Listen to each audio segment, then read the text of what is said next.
3, 2, 1. Yes, what's up? How you doing? From wherever you are catching us from, I want to say thank you very much for watching. This time around, tukenda kozesa Luzungu Luganda here and there so that everyone could understand basically what we are talking about. Luze Andrew Anderson is my name, and I'm super excited. Sometime back, nakabozi kengendo banyumiza yakabanyumiza akawo wakati, but I met this gentleman on social media. I think it was on Instagram. Ningenda ninerabe ekifaananyi nengamba wow, the picture was very very beautiful. So nembuuza munange ekifaananyi ekyo wagwana nga njagala kigula, nangamba tusobola okugula, but we ended up doing a swap, but it was a very beautiful picture. You're going to have a look at it. So we started chatting here and there. Then later he won an award in the world yabadde wakusatu in drawing art. Okijja kubavuko kubanga weya in anything you do, yeah, nenga weya nofuna akasente. I always feel good about such kind of youths. So Donna. Yes, sir. Wagwan, for the people ngoli ali mukulaba maybe first time tamanyi Donna yani, tamanyi Donna akolachi. Just take them through. Kayala. Well, I'm called Donna. Ngandi fine artist. Yeah. In short. So omulimu guno ngumazemu like 3 years and a few months. And based here in Mukono, Chigunga. Yes. Kakati soke tutandikire wa njagala tubatwale mpola mpola, tutandikire kono art ya soka wano onagira ddawo. Soke tujje kono art oli ali wakali mukulaba. Let's make the picture talk. Well, at first I would say this one is a lady. And being a lady, I did a lot of colors in her. So it's a chikuwa first impression that ladies love colors. So I would name it the bath. The impression in it is a lady is a person, is a being who is amanyi nchogere ntya amanyi kyayagala okituuka mu this life. Weba color, it's color. She's specific. Tinjagala this. Wekaba kawowo, kaba ali specific. Yes. So that feeling they have. So I can name this art piece the bath. Kati kino ani yagambye okikube. Waliwo yakoze order. Is it just gwe yakubye oba? Kati kino nakikuba naye some person nakyagala nakigula era very soon agenda kuba akitwala. Baba ali mu Uganda oba? No, tali mu Uganda. Ali mu nsi. Ate kubanga ali mu US. Yeah. Then tugenda kusooka tuyitemu art just nga tuyita mbuyisiisi. Ndaba kineno ono Bobby Wine, right? Yeah. Inspiration eva warachi wa mlowoozaako nogamba kokube. By the way, ensonga lwaki namukubanga alina dreads. He inspires me so much. Yeah. It doesn't matter how you look. Yeah. I in the future it isn't determined on the way you look. Yeah. So Bobby Wine was a Rastaman, a musician. Actually, he's still a musician, but he transformed. Then Trina Ono, I can recognize this is Navio and the wife. Yeah? Yes. Kati kino tukwemu akafaananyi ng'ekya Navio oli ayagala mukolera ekyo. Eyo gye muyita canvas? Yes, canvas. Kati oli ayagala kimukolera. Mukyala we ne bbaawe bombi. Yes. How much can this go for? 450. 450. Yes. So eno paint gy'okozesa si pencil. Paint. Awo tuvuddewo tulina bano bakabulazi oli Idi Amin Dada. Yeah. Oyo mumanyi. Ne tubeerawo n'omukyala Namboze. Oli asooka. Kati asooka just namusaba ku internet, I don't know her. But kifaananyi kyanyumira. Yes. Okay, tugenda ha. Muzeeyo la sesisima naye kuluno naye yasomye kino ekifaananyi yakirabako oba ateekwa kuba nga tannakiraba kuba sinakipushinga so much. Yes, tulina mwami Segirinya Muhammad kati ye yakiraba but of course waliwo ebyatuukawo buna mubimanyi sinnamufuna physically naye nga access kiba kigenda ku sente ngameka all access kati ekyo kya mitwalo 38 yes then ekya Segirinya 35 Segirinya 35 then tonkyameka still 38 ekyo 38 kino mbadde ndowooza kiri kyekirina okusinga kino okubeera expensive. No, kati ndowooza kisinziira ku buzibu bw'ofuna ng'okuba ekifaananyi. So this is I used the color ate nga pencil. Wano tosimu you don't rub. So but the other one you can make corrections. Kati tuzze kabulazo onaliwa na teyani oyo Major General mu media Anders olinga jogeramu erinyumira. That's a good picture. Nine shirala kyewankuba nali super excited. I was so happy. I don't know kabidi yako chakaina that day wakuba mundi nkagala nnyo ne mundi muyina nkyakiyina nkyagala nnyo.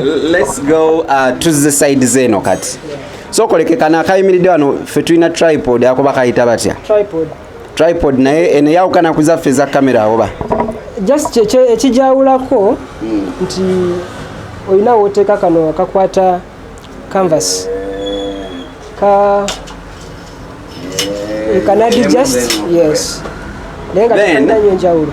Kino togere ku kino lwaki wakikuba tusooke tutandikira. So this one it was a contest from Ghana and it was inspired by farmers in Ghana. It was the theme. So these people provided reference photos. You pick one you can draw. Then as you draw, you film as you're drawing. It's part of the contest. Then after you submit, I guess I need an award after everything. After the panel selected the winner, and I believe I'm a winner. Yeah. Tukyayitamu by the way mpola tulina kino ekiri wano.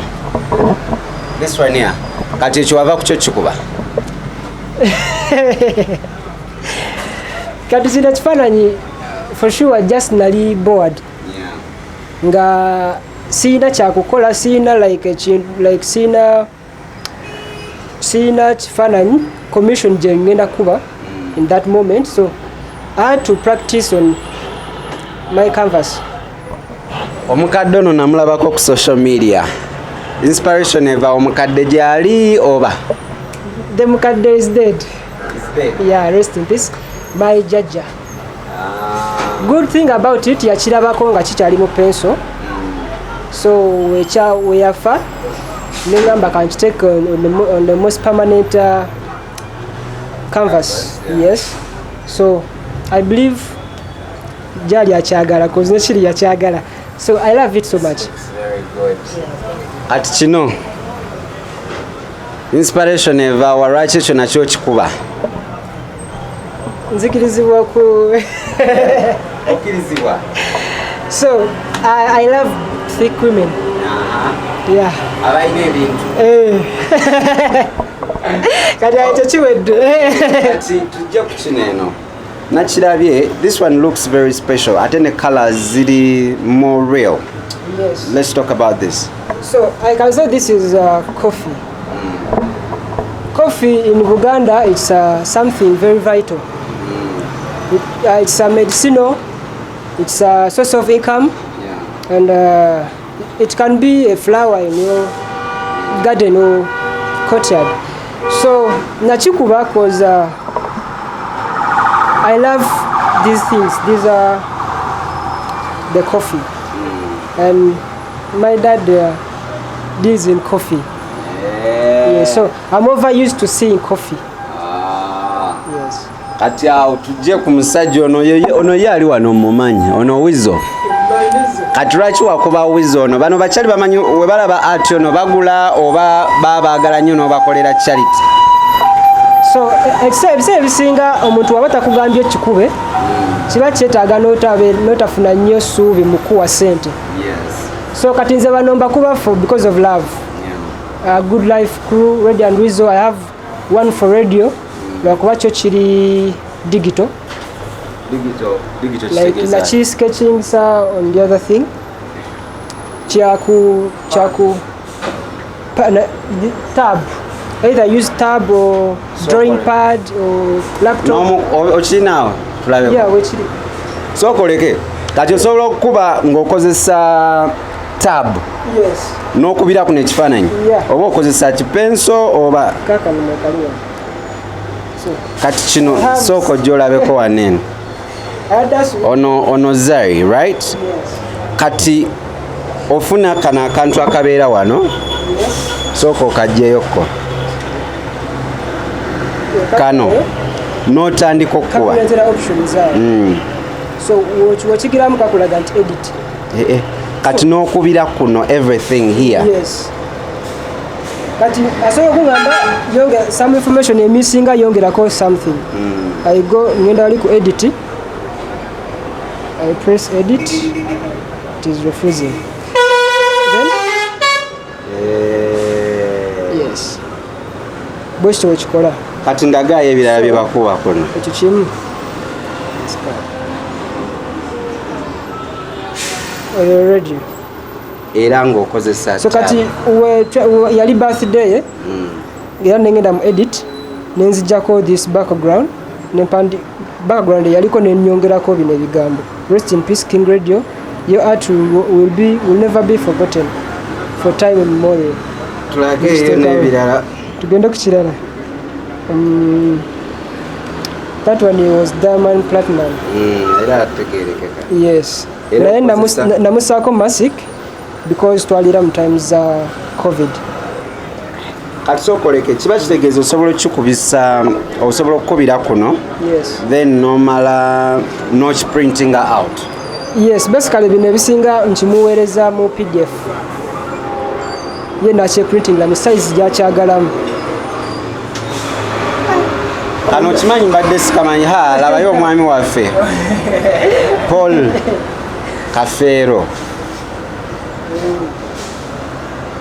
Kati ono ati owa kuno njawulo kyeriwo between okubira ku tab oba ku computer n'okubira kuno, like what is the difference? Kino kiba kyakabi nnyo, kiri kyekisinga obwakabi? Kino kyekisinga obwakabi. Kati kino ekirungi ekiriko nti tekyetaagisa transport oba okuteekamu ssente okitransportinga. Just PDF, internet, MBs, sweet. Yeah. Ate kyo it is, you can edit it. Have you sold to someone ng'okubidde kuno? Yes. Oguzizaako radio. Nakiguzaako team Radio and Wizo. Ng'obasindikira soft copy? Yes, soft copy. So ketukomewo waneno ku award, njagala twogere ku eno. This one here. Otubulire story okuva weetandika paka saawa eno nga wano waliwo certificate then the award. Bali eyo kambasomereko award ino wanesooka kuliko the best world leisure youth ambassador artist 2021 third prize. Then wetujja ku certificate yesoma World Leisure Organization award certificate. This award is presented to Ntibakunti Donna for the best World Leisure Youth Ambassador Artist 2021 third prize. Of course, the World Leisure Organization. Kati omuntu nganze njagala kumanya story yonna from when these are not there to now that the award and the certificate are here. Yeah. First of all, allow me thank these people, the World Leisure Organizations, that they give me an opportunity to present my skill, my talent. So kati wetudda wano waka in award najijja mu World Leisure Organization. I think it is based in New York. World Leisure Organization mulimu sector ya World Leisure Youth Ambassadors nze mwendi waliwo sectors endala environmental nyingi. So I joined this organization in 2020. By then I was still a student. So when I joining, I was a bit reluctant kuyo, but when amaize okusoma, I became active. So in 2020, nebatekawo competitions, nezirwaninga, I won. Only that award yafunamu obuzibu. But this year 2021, I joined this. So I won this. I was the third in Africa, East Africa, and in Uganda I was the only one. But in Africa, mu categories endala tulimu babiri, waliwo guy ali mu Nigeria. So the first person who was the first was from Italy, and the one who won the second place was from Pakistan. So I was the third. Mu category art category. Mwalimu nendala sports, lifestyle, mwalimu bichi bingi. Kati waneno wawangula otya because competition badde manyo ina kikoro kye wakuba ki koro. So ekifaananyi kyenakuwa at first. Yeah. Ekikyo kyenateekayo. Batusaba ebifaananyi bisatu. Nteekayo ekikyo. Ebirala sindaba nabiteeka na ku online. Tebannabiraba. Yeah, so I managed to win. Let's imagine someone is watching, whether they are in let's imagine someone is watching. They are either in the US, people who really love art. Nagamba nze njagala kufuna ku social media. How can they get to you? Bayinza kufuna batya? On social media, nkozesa the handle list. Facebook, wona nkozesa the handle list. Erinnya njagala tulirabe because liri complicated. Wano waliwo alina erinnya.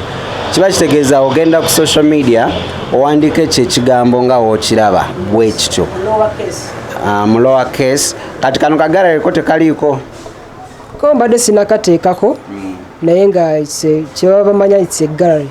So in case I want to get you maybe on WhatsApp number? Okay, 0776. No, anti tulina tandika ne country code. Oh, Kaba US. Sorry.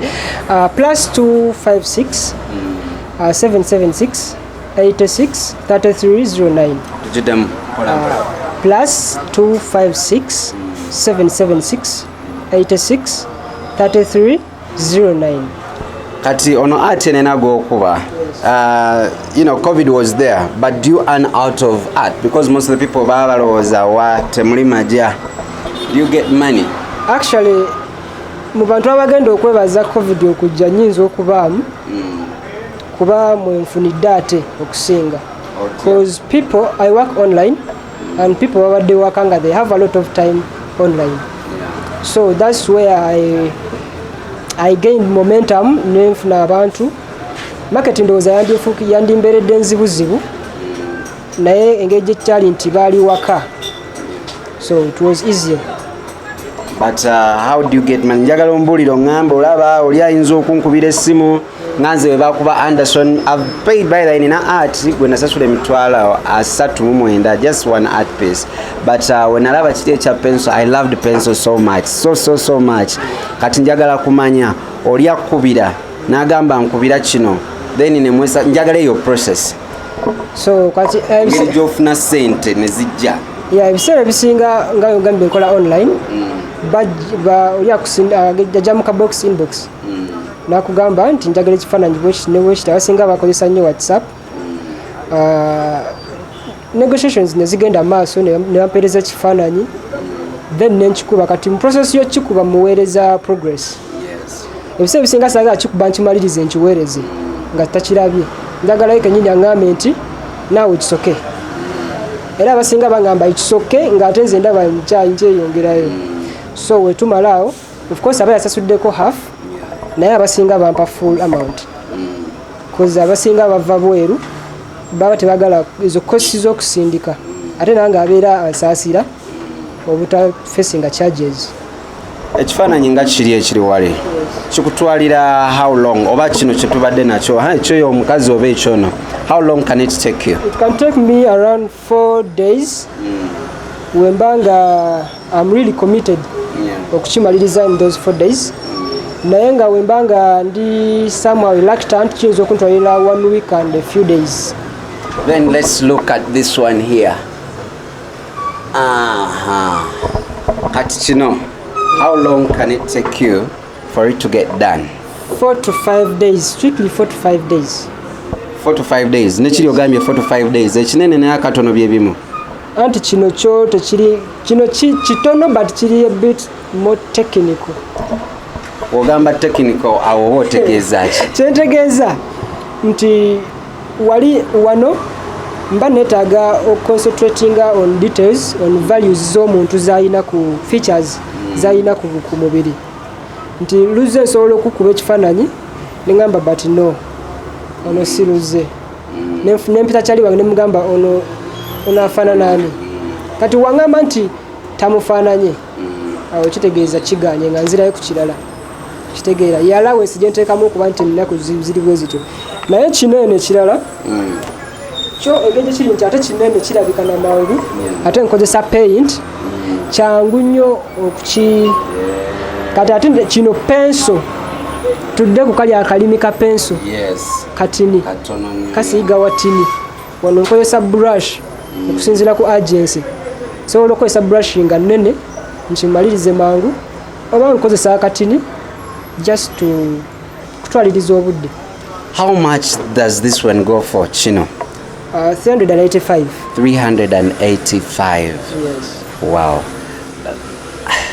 Katika mbuze, I've noticed you wake up early and then you get like some celebrities. Kanjira nteka wano. You get celebrities and you just draw them. Yes. How do you make your selection of these guys? Nalabako wakubako no muwala Brisha. Yeah, Brisha. Yeah, Brisha. Brisha. Nendabako Alex Mohanji. Ndabyeko Wizo. Nendabako Navio. Bali walabe wakubako. Nakubako Waiki Benda. Nenkubako. By the way, nakubako Meyawe Mukono. Nakubako Douglas Ranga. Nenkubako Sesabat. Nakubako. How do you make your selections? Olondo chano gamba kankubono kwanga unaona bendabye Segirinya ndabye Bobby Wine Mickey Wine seems too funny. Mick seems too funny. Ya Bobby Omogede naye Museveni ye nga tomukubanga penso tezimukuba eyo tuve anyway nandi mukubye naye tewali ajagula. No. But the problem, we truly saw zero. Oyinza okuluzinga some part of the market. Okuba Museveni akatale kagwa mubompi. Somehow, somewhere. Right. Abavubuka bebamba ku ssente. Kati omuvubuka.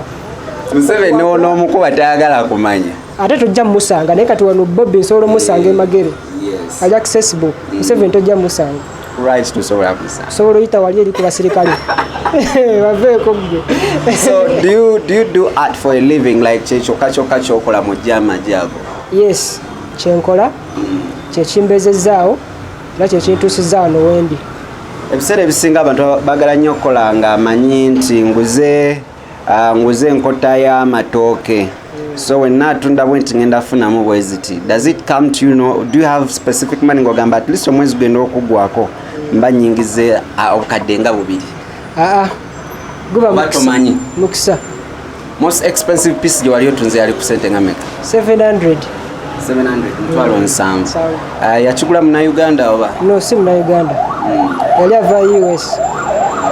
Wakuba kifaananyi ki face? No, yali abstract. By the way, waliwo obstruct bangambye kino ekifaananyi kyemulaba wano kyawedde dda oyinza tebannatandika naye kyawedde dda. Kino kigenda for how much? Kino kya 700 nakyo.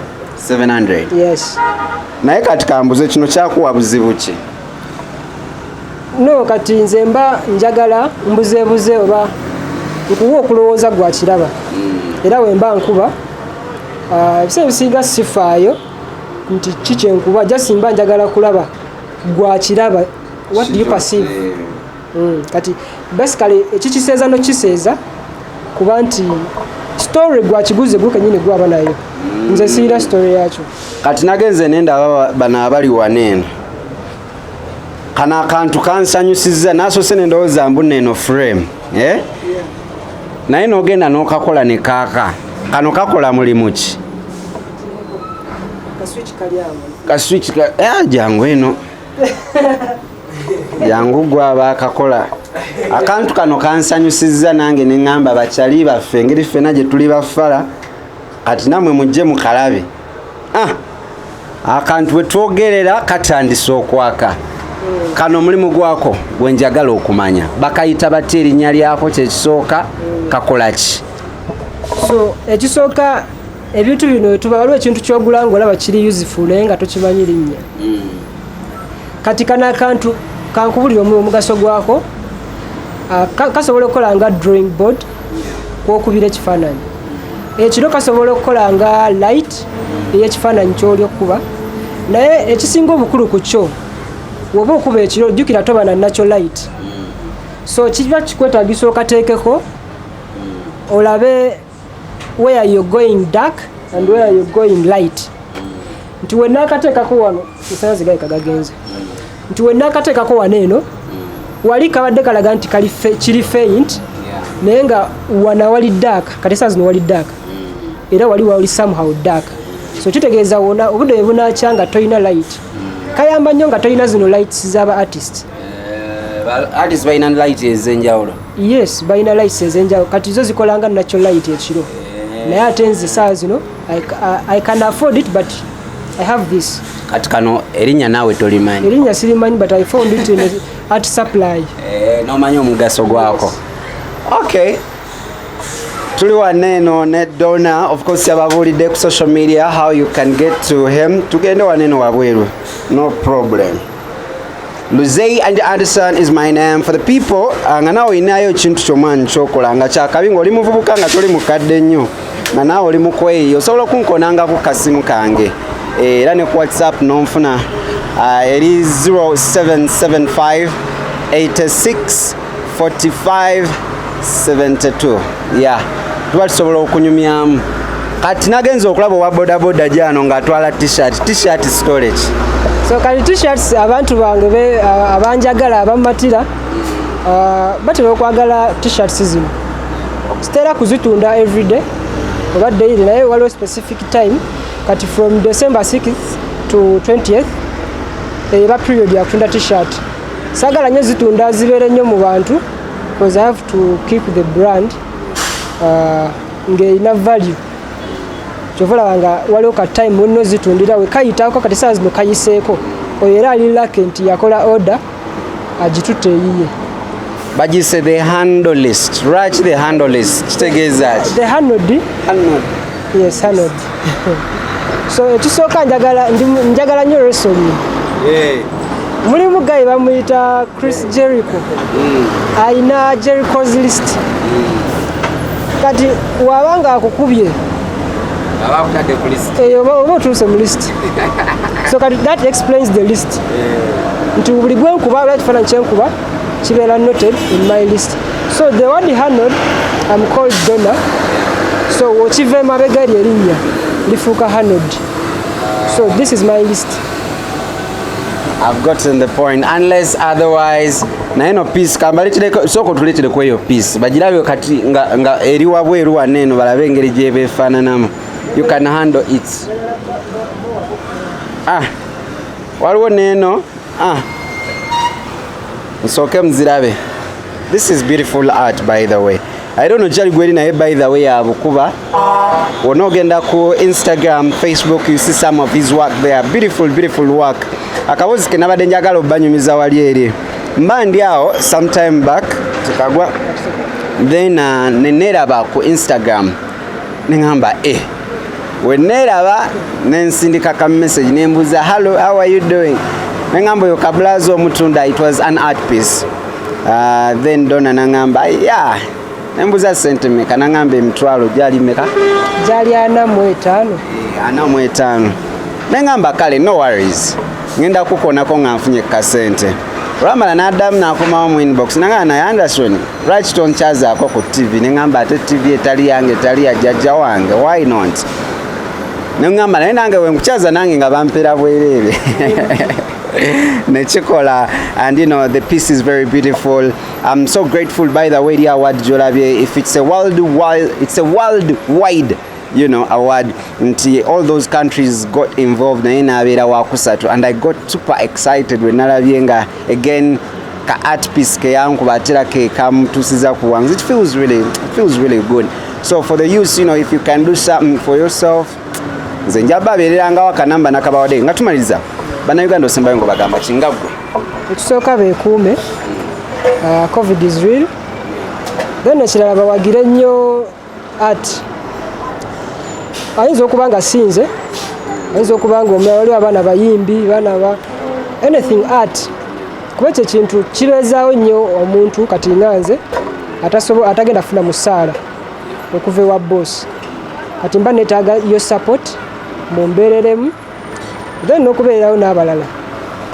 Nga tumaliriza Frank yali ku kamera. Frank, kano ndowooza ke kagenda okuggalawo kano akali waneeno.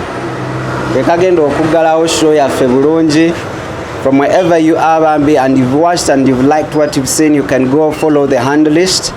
Yes, on all social media platforms. You know, nange osobola okunkonako mu biseera ebyeddeme naawe oba olina akaakabi koyagala otulaga.